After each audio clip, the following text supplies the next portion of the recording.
a miototerapia entrou? Onde que ela se encontra no meio de toda essa história sua? E antes de você falar, explica para o público, né, o que seria a mioterapia. Eu vou voltar lá nos meus 14 anos, que eu fiz o meu primeiro curso de massagem com o professor Silvestre, era um professor do Rio Grande do Sul. Ele me ensinou a fazer massagem corporal, porque precisava de a gente não tinha mais recursos financeiros, porque a gente teve que vender tudo para poder fazer as cirurgias do meu pai. O papai fazia todos os tratamentos na Associação de Criança Defeituosa, na ACD, na Associação na ACD, e aí a gente não tinha mais dinheiro para pagar massagista. Imagina, eu fui aprender massagem com o seu Silvestre e passei a fazer massagem com meu pai. Foi aí que me despertou. Meu pai que me levou para o voleibol, porque ele era jogador de voleibol. Ele que me levou para o voleibol. Ele que me levou para massagem. Um acidente dele me levou para massagem. O acidente dele fomentou a estética na minha mãe. Olha só o caminho. E com isso eu fui descobrindo a importância das técnicas manuais como complementação também da eletroterapia, da aplicabilidade do cosmético. Então, o despertar. Ontem eu dei uma aula de miototerapia. Foi muito legal essa aula de miototerapia. E justamente eu contava essa história para quem me ouvia. Foi aí que começou o meu prazer, a minha paixão em tocar pessoas, em promover bem-estar, porque promovia bem-estar para mim. Me fez olhar a técnica da músculo, tecido, terapia através do músculo, como eu poderia trabalhar deslizamento, estiramento, trabalhando de uma forma estimulando os mecanorreceptores, que são os septivos, toda a função sensorial da nossa pele, que está na derme, que está no tecido subcutâneo, nas camadas mais profundas. Como eu poderia estimular trazer mais sangue para essa musculatura, para melhorar esse aporte circulatório através de um movimento mais ativo, mais firme, sem fazer descolamento sobre o tecido, de forma que, ao trazer mais sangue, eu pudesse redensificar, ou seja, estimular os meus GAGs, as glicosaminoglicano, melhorar minha substância fundamental, estimular a circulação sanguínea e linfática que está instalada na derme e também no tecido adiposo e, consequentemente, por essa comunicação, chegar nesse músculo de forma que eu não vou tonificar músculo, mas eu vou trazer sangue para ele. E com isso, eu descontracturo vícios mímicos. É uma perda da liberação miofascial. Exatamente. Né? Eu descontracturo a musculatura por uma ação gestual mímica que me faz reforçar um conteúdo. Eu quero reforçar, eu contraio a glabela. Eu quero reforçar um pensamento, eu elevo ou contraio a glabela. Eu desconfio de uma coisa, eu crio um sorriso de hemiface, onde eu contraio orbicular e trago todo o meu conjunto zigomático para uma área, para um trabalho simplesmente unilateral, onde eu aplicando ou executando ou reforçando esses atos mímicos errôneos, faz com que mais o achatamento dos espaços intercelulares, que vão ficando diminutos à medida que a gente envelhece. Dizem que com o envelhecimento a única coisa que sobe na vida é a gengiva. É verdade. Retração, porque o resto desce tudo. E aí, é muito interessante, por conta dessa retração da gengiva, eu tenho um lábio orbicular superior e inferior, eu tenho uma retração, eu perco inclusive o arco do cupido. Eu tenho as estruturas zigomáticas por ação gravitacional, aí eu tenho as rugas gravitacionais acentuadas. São inúmeras variáveis. Eu tenho as rugas estáticas pelo achatamento dos espaços intercelulares, que elas estão lá independente de eu movimentar o rosto, ou seja, elas estão instaladas. Eu tenho as rugas mímicas, as dinâmicas, pela movimentação acentuada, porque somos um povo extremamente gestual e expressivo, e com isso, olha, o Felipe tá me ouvindo e ele já está elevando o músculo frontal. Então ele vai ter linhas horizontais nessa região e que depois, não tem retorno, porque aí só uma toxina ou fazendo um trabalho muito efetivo para que essa contração não se perpetue, o que gera uma linha de expressão que o cliente não quer.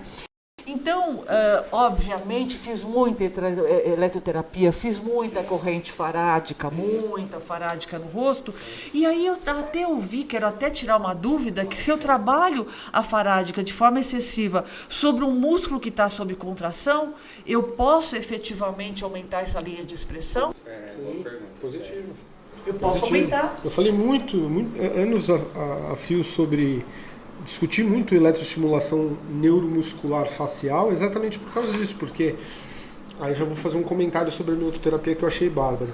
Esse aumento do estado de tensão, esse aumento tônico do músculo, aumenta o estado de tração da pele. Sim. Se eu tenho uma maior tração da pele, os sulcos, né, os vincos as fendas entre os tecidos epiteliais dos diferentes contornos da face se acentua também. Sim. Então, super pertinente esse comentário. E o que eu achei legal da técnica, falando da mioterapia, é o quanto ela é capaz de movimentar, aumentando a oxigenação e elasticidade e tonicidade do tecido, sem ter um agente externo físico. Exatamente. Uhum. É isso que eu entendi? Sim, Sem necessariamente atuar com as mãos no tecido. Sim. Nossa, que bárbaro. É muito interessante, só que eu preciso da mão sobre o tecido, porque eu preciso fazer um estiramento sob controle. Então eu vou te dar um exemplo, eu preciso porque ele vai me ajudar a fazer a modulagem e a modelagem desse tecido, que tende a se perder à medida que a gente deixa de fazer a técnica. Só que eu preciso ensinar o meu cliente a executar alguns movimentos para manter o estado de hipertensão ou de hipertração. No sentido correto. Então o cliente precisa entender o que é trabalhar de forma agônica e antagônica. Sim. Então, se eu sorrio muito como vocês estão agora, para mim, conclusão, eu obviamente trabalhei de uma forma positiva os meus zigomáticos, eu mobilizei o meu risório, canino, bucinador, os depressores que estavam depressivos, eles ficaram ativos, eles subiram, mas o que aconteceu com a minha pálpebra? O oposto. Eu tive uma hipercontração e se eu tenho o hábito de falar e promover essa hipercontração, eu vou ter sempre uma retração de tecido, o que me gera, na diminuição do espaçamento pelo envelhecimento intrínseco, e o extrínseco também do meio ambiente, intrínseco é o endógeno, mas o extrínseco também interfere a gravidade, cigarro, fumo, estresse, mal amado, enfim, tudo isso junto e misturado gera o envelhecimento e mais o gesto mímico que acentua e reforça isso. Então, não é possível fazer o que eu vou fazer agora com vocês no dia a dia, mas eu preciso dizer para o meu cliente, se ele passou o tempo rindo, óbvio que ele vai mobilizar uma quantidade de músculos imenso na face. Mas o ideal seria que no momento que ele sorri, ou que ele sorrisse, que ele fizesse a sua compensação. Ou seja, eu trabalhei o agonista, e aqui o antagonista entrou em ação, que é o movimento contrário, mas eu teria que fazer um movimento contrário para o antagonista virar agonista. E fazer o movimento contrário, que é o que a gente faz no abdominal, que a gente faz quando trabalha bíceps, você relaxa o tríceps, quando você trabalha o tríceps, você relaxa o bíceps. Então isso é o agonista e o antagonista. Só que quando a gente dá uma aula de massagem, ou quando a gente trabalha eletroterapia nesses pontos motores, o profissional, às vezes, ele está mais preocupado em fazer a técnica, aplicar a técnica, ele pouco conversa com o cliente e ele não consegue perceber as assimetrias que essa face tem para trabalhar de forma correta sobre estruturas assimétricas que precisam, num determinado lado, trabalhar muito mais do que outro. Então, por exemplo, eu vou voltar no Felipe, que ele continua contraindo a região frontal. Então, se ele contrai a região frontal, mas ele futuramente, com o envelhecimento, ele vai ter possivelmente uma ruga muito relacionada à ação gravitacional, porque os homens têm uma pálpebra muito mais hipertrofiada do que nós mulheres. Então a tendência dela cair é muito maior, o que leva às vezes até um comprometimento da acuidade visual, a gente sabe disso. Então eu te pergunto, se ele contrai a fronte para cima, eu vou massagear a fronte para cima? Não. É verdade. Dá uma dinâmica para a massoterapia completamente. Você vai no sentido do contrário ao que o cotidiano impõe, né? Exatamente. E por isso da importância de nós executarmos o nosso prontuário, ou seja, anotarmos no prontuário, que hoje se fala prontuário e não mais ficha de anamnese, prontuário que é o legal, é prontuário. Você tem que anotar e você tem que dispensar um tempo X mínimo de conversa com esse cliente para você deixar ele falar e você começar a observar quais são os gestos mímicos.